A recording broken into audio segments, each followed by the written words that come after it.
Olá a todos os participantes da 8ª Jornada Virtual Internacional em Pesquisa Científica. Meu nome é Rita Cristine Bastos Soares Severo, eu sou professora brasileira, professora da Universidade Estadual do Rio Grande do Sul, professora adjunta do Programa de Pós-Graduação em Educação, Mestrado Profissional em Educação, e nós viemos apresentar um artigo, minha mestranda e eu, Amábile Braga, Juventudes Brasileiras, Ensino Médio e Projetos de Vida, Concepções de Currículo. Este artigo, ele se trata de um recorte de pesquisa, de uma pesquisa no campo da educação, que teve como temática principal abordar os desafios da política nacional do ensino médio brasileiro. No ano de 2017, o ensino médio passou por uma reestruturação curricular.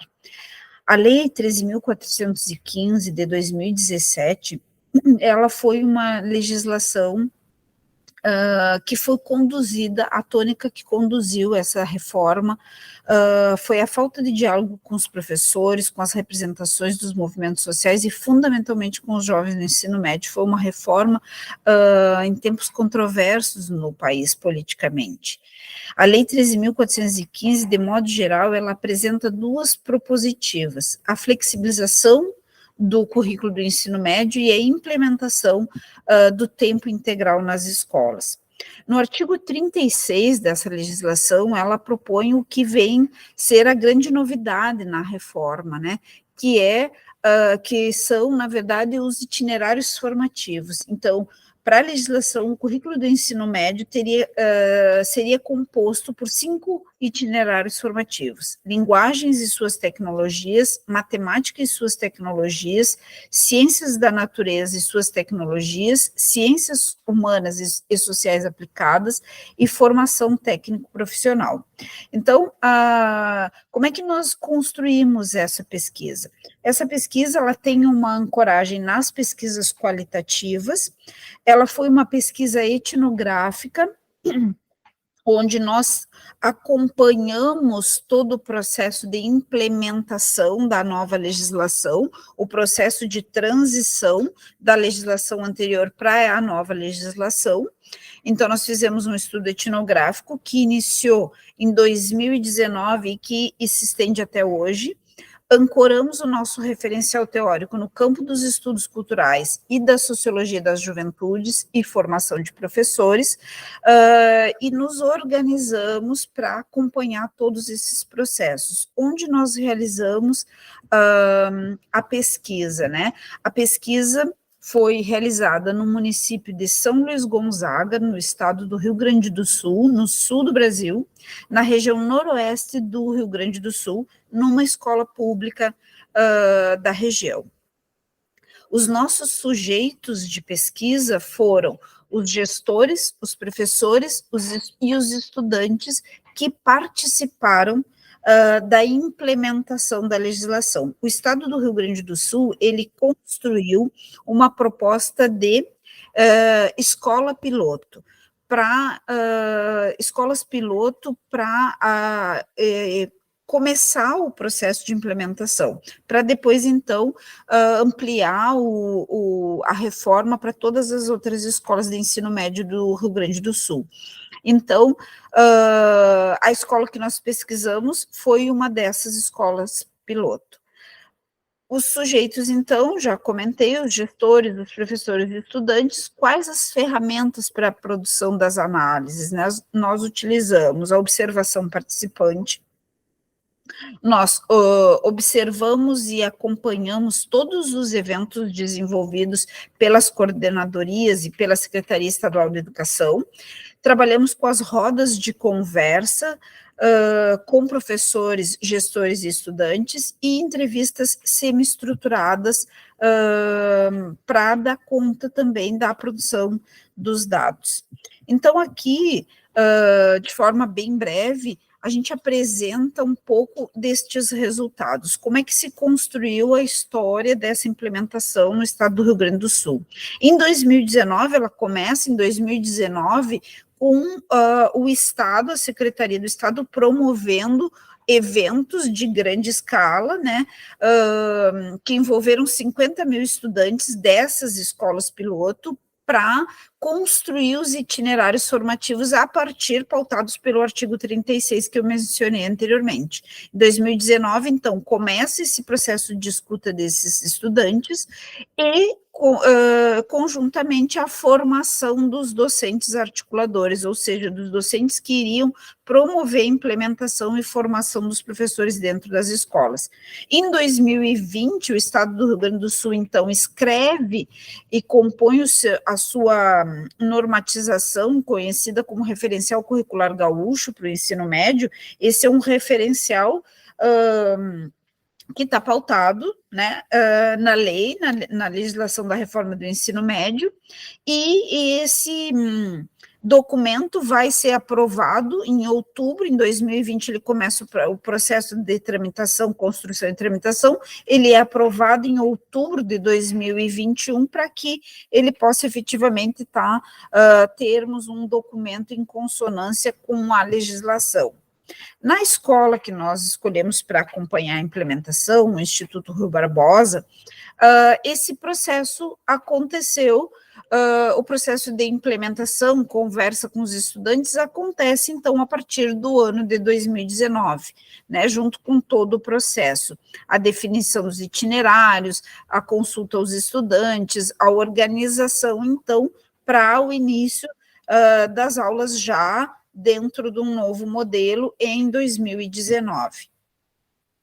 O mapeamento, como é que aconteceu a participação dos estudantes, né? O mapeamento dos interesses dos estudantes, ele começa com grupos na escola, né? A escola reuniu 3 turmas do ensino fundamental, do último ano, do 9º ano do ensino fundamental, reuniu essas turmas para sensibilizar, mobilizar, aplicou formulário para coletar informações sobre quais itinerários formativos aqueles estudantes gostariam de implementar no ano seguinte, primeiro ano do ensino médio. Então, a partir disso, desses dados coletados com os estudantes, foram construídos, então, diferentes possibilidades de itinerários, né? O itinerário vencedor na escola foi o itinerário de empreendedorismo. Esse itinerário, então, os alunos iam optar por, ao longo de todo o ensino médio, fazer um investimento e uma compreensão nas lógicas e bases do empreendedorismo. Muito bem. Nesse processo e para esse evento, nós trouxemos um recorte, né, uma parte das nossas discussões e dos nossos resultados que tem a ver com as expectativas versus realidade. Expectativas que os jovens estudantes nutriram e nutriam, né, quando do processo inicial lá em 2019, quando foram consultados sobre os itinerários e como esses itinerários seriam, né, as expectativas do que eles aprenderiam versus uma realidade que nós constatamos agora, entrevistando e fazendo rodas de conversa com os alunos no 3º ano. Nós acompanhamos eles do 9º até o 3º ano. Então, os percursos formativos previstos na legislação não contemplaram as expectativas dos jovens sujeitos do nosso estudo, tendo em vista que esses itinerários, eles foram oferecidos a partir do que se tinha na escola, dos aparatos físicos e humanos disponíveis nas redes, não foram a partir das escolhas efetivas dos sujeitos. Então, nas falas dos alunos, nós conseguimos perceber os desafios e contradições que se vive hoje com a implantação do novo ensino médio no Brasil e, fundamentalmente, no Rio Grande do Sul.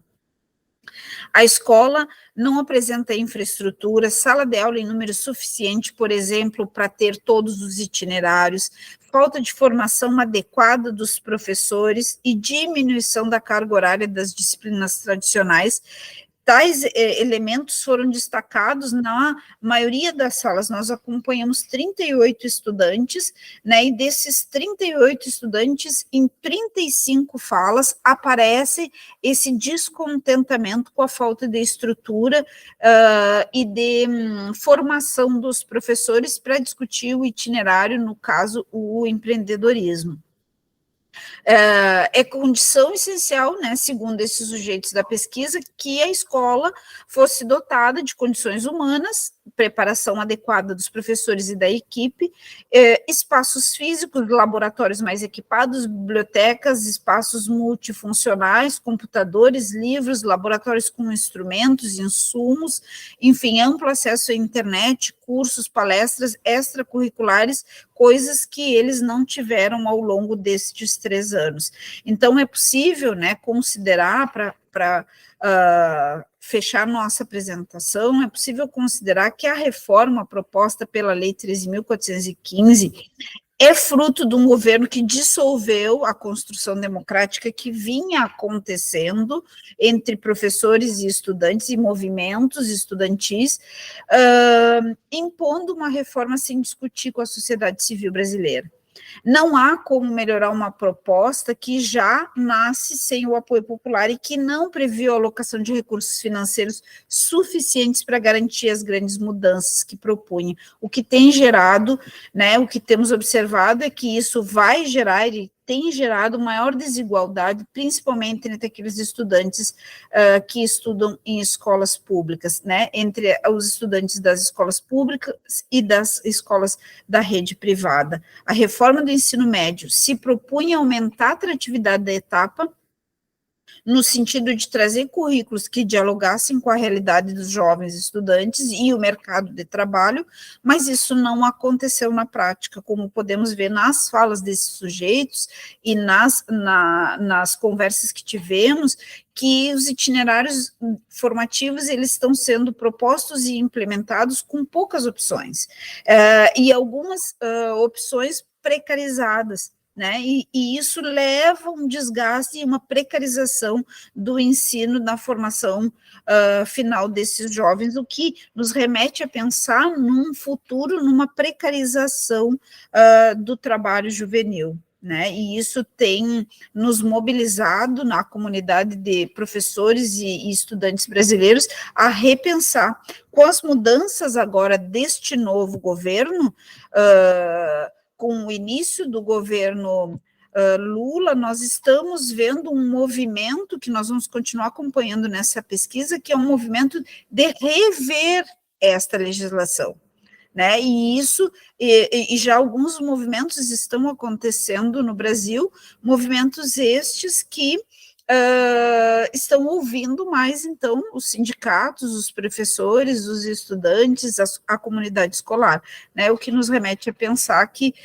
outra reforma no ensino médio brasileiro está por vir, né, com mais chance de olhar para esse estudante real, contemporâneo, que habitam os espaços escolares brasileiros.